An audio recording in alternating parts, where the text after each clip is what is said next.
Hey guys, what's going on? It is Ash here, coming at you today in Clash Royale, and the balance update has hit this morning.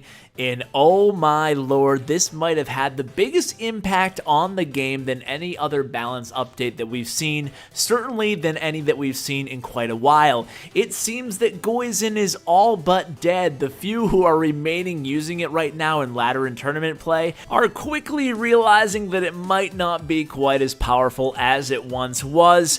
Not only Goizen decks though, but even some of the decks that I absolutely loved, especially Minor Control. I mean, that was the one deck that I felt like I was actually above average at, and womp womp, that is kind of dead too, at least the variation that I was using, really relying heavily on that poison spell. So is poison dead? I don't think it's dead, but it's certainly not as OP as it once was. But speaking of OP, have you guys seen this deck? It's been absolutely everywhere, at least in Elite Gaming today.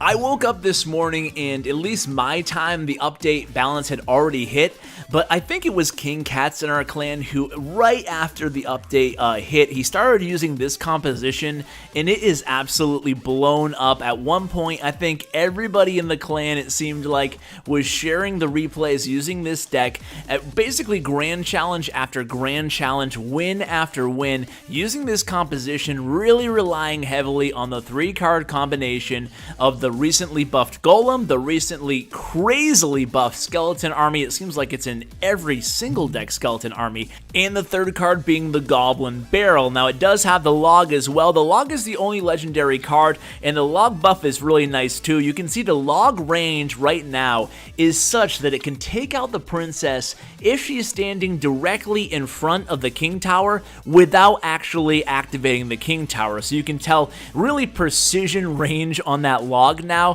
where you can, it gives you more leeway to play in your own lane defensively and still hit your opponent's target without having to play it directly on the bridge as it previously was. On top of that, like I said, you can take out the Princess if she's standing right in front of the King Tower on your opponent's side of the map. So beyond that, guys, a lot of supplemental cards to make this deck successful. You can see it has both the spirits, the Fire Spirit and the Ice Spirit. Also has the Zap spell, the Minion Horde, just giving you a lot of very, very strong Horde-like DPS options to really bait out the opponents, whatever they're using, the Zap, Poison, whatever your opponent's using now, Fireball. You just have a lot of options. You can see Trainer Nick, who's really one of our best tournament players over in Elite Gaming, a really great player with a really stellar reputation in the community. Really proud of this kid, doing a great job really repping our name. And you can see a three crown here. I think the opponent might have given up towards the very end there, maybe not, but wow, that was a really convincing win.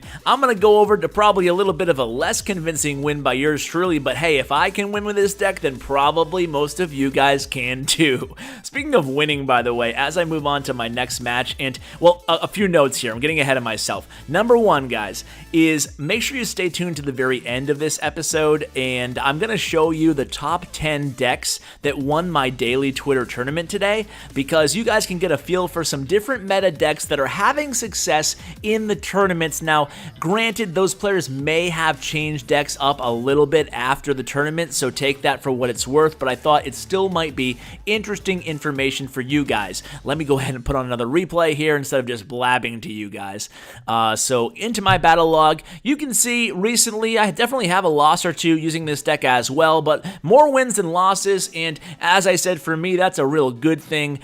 So let's go ahead and show the one against the Lava Hound deck this time.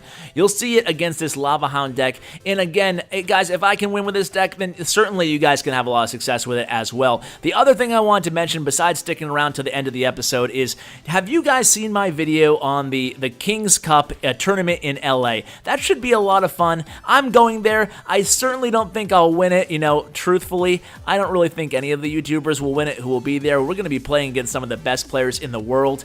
I am going to be putting out a video really clarifying the format of the tournament because there's a lot of confusion out there. there. And a lot of people think that Supercell is hosting this. Supercell is not hosting this. They don't have anything to do with this. This is being put on by YouTube Gaming. So, oh, by the way, guys, this guy laughed at me. What the heck? I love beating people when they laugh at you. So, maybe he wasn't being a poor sport there. I just kind of caught it. I didn't actually notice that in my original match. I was too focused on getting my golem down on the bridge here.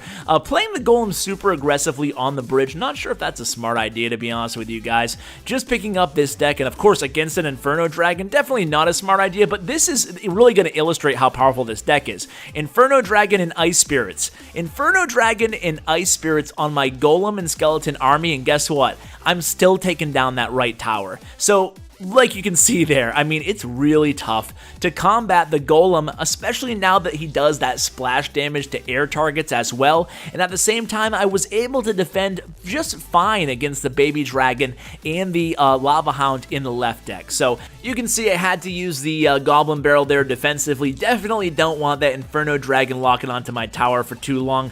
Speaking of Inferno Dragon, guys, I am so excited. I finally got the Inferno Dragon today. It's been a long day. Maybe you can tell by my voice, but I've been on the phone literally for 6 hours with Comcast today trying to get internet. I had so many awesome videos queued up for you guys. It was gonna be a 3-video day. One for Clash of Clans, one for and 2 for Clash Royale, including an expert interview, and all of that kind of fell by the wayside here. So on the agenda, besides this deck, I want to get you guys new meta decks because, as I said to open up today's video, this is a game-changing balance update. I mean, there was only a few changes, but the effects they had on the overall meta were really, really dramatic. I really can't overstate that enough here. And hey, just my opinion, but I really like the fact that Clash Royale does this. They changed the meta so dramatically. So just as people are thinking, oh, Royal Giant's getting to be really annoying and OP, they change it and they flip the script, if I can speak. They flip the script,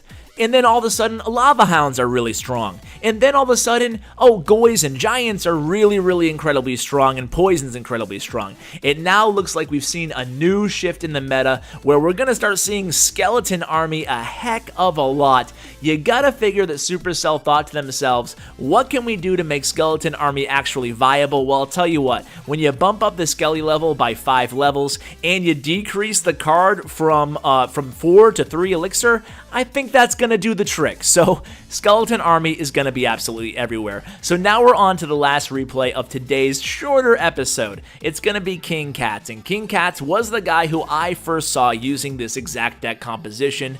Again, this deck is relying really heavily on a number of cards besides the 3 main cards. Let's talk a little bit about the actual deck. Before this video comes to an end, I've kind of been rambling a lot in this video. I'm sorry, guys.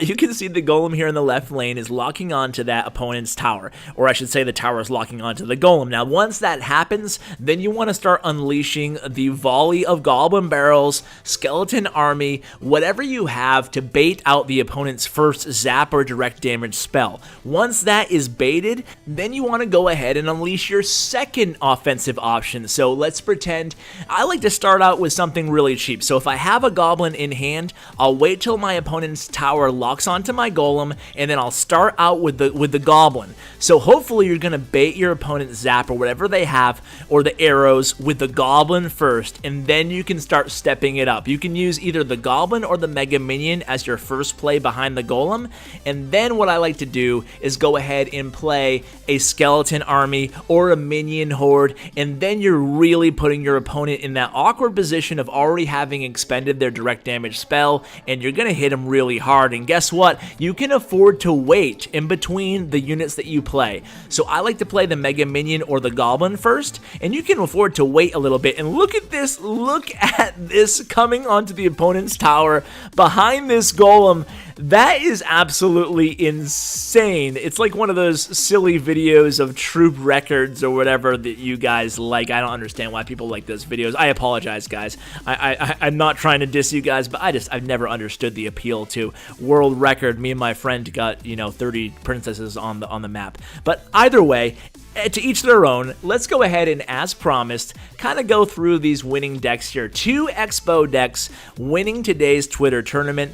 third is kind of a bolder, interesting deck. Number 4, you see the Skeleton Army is going to start popping up in a lot of these decks, but again, a giant boulder deck with lightning, no poison anymore. Now we're going to start seeing all the decks with skeletons. There were, out of the top 20 finishers in today's tournament, I counted 13 with Skeleton Army. So just goes to show you, Skeleton Army might be the new poison, and these decks with the Golem, Skeleton Army, and Goblin Barrel might be the new Goizen. We'll have to wait and see. Stay tuned to my channel. Tomorrow I have a really cool expert interview all about Siege decks, so be sure to stay tuned for that one. I thought it went really, really well. So guys, thanks so much for watching. Hope you have an absolutely amazing day, and as always, take care, guys.